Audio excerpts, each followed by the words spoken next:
Iran पर Israel ने अब तक का सबसे बड़ा हमला किया है। नमस्कार, मैं हूं आपके साथ ममता तिवारी और आप देख रहे हैं न्यूज़ 18 का डिजिटल प्लेटफॉर्म।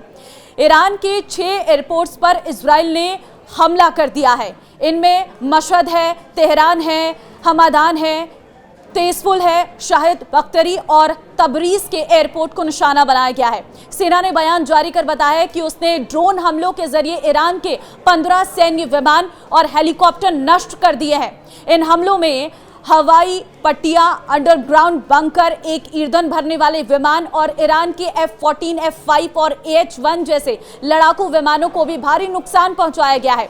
दूसरी तरफ ईरान ने भी इजराइल के एक हमर्स ड्रोन को मार गिराया है। इससे पहले सुबह इजरायली एयरफोर्स ने रविवार देर रात ईरान के शाहरूद में बैलिस्टिक मिसाइल का इंजन बनाने वाली फैक्ट्री पर बमबारी की है। ये जगह इजराइल से करीब 2000 किलोमीटर दूर है। इस हमले में इंजन बनाने वाली कई मशीन और जरूरी इक्विपमेंट्स तबाह हो गए हैं। इसके अलावा इजराइल ने तेहरान, केरमान शाह और हमादान में भी एयर स्ट्राइक की है। जून को ईरान पर इजरायली हमलों के बाद से ही मिडिल ईस्ट में युद्ध के हालात बने हुए हैं। इस हमले में कई लोगों की जान जा चुकी है और हजारों लोग घायल हो गए हैं।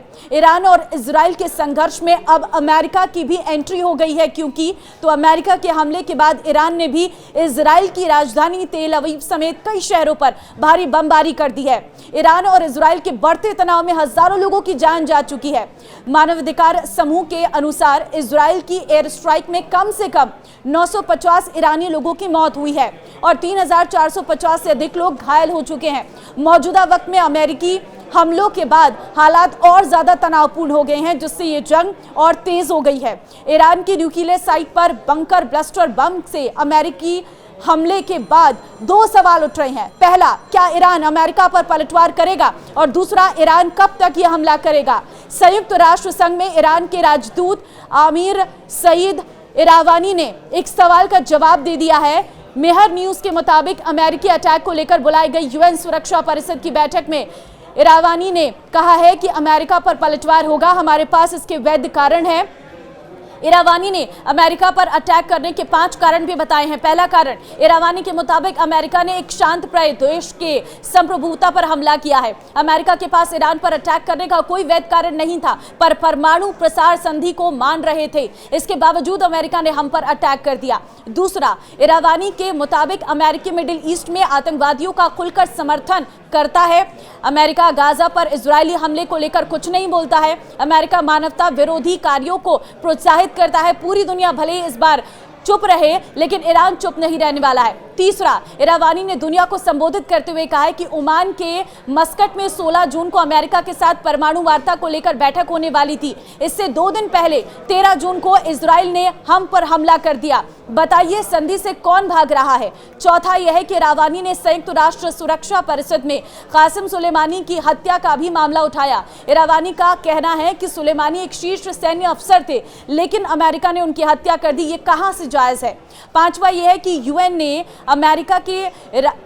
अमेरिका के राजदूत इरावानी का कहना है कि इजराइल से लड़ाई के बावजूद हमारे विदेश मंत्री अब्बास यूरोपीय देशों में शांति को लेकर बात कर रहे हैं, लेकिन अमेरिका को यह बर्दाश्त नहीं हुआ। उसने हमारे ठिकानों पर अटैक किया, हम बदला जरूर लेंगे। ईरान के समर्थन में रूस और चीन के अलावा पाकिस्तान और नॉर्थ कोरिया भी खुलकर आ गया है। पाकिस्तान ने इसे संप्रभुता पर हमला बताया है। पाकिस्तान के प्रधानमंत्री ने एक बयान में इस हमले को गलत करार दिया है। दूसरी तरफ नॉर्थ कोरिया ने भी ईरान के समर्थन में बयान जारी किया है। नॉर्थ कोरिया ने अमेरिका पर निशाना साधा है।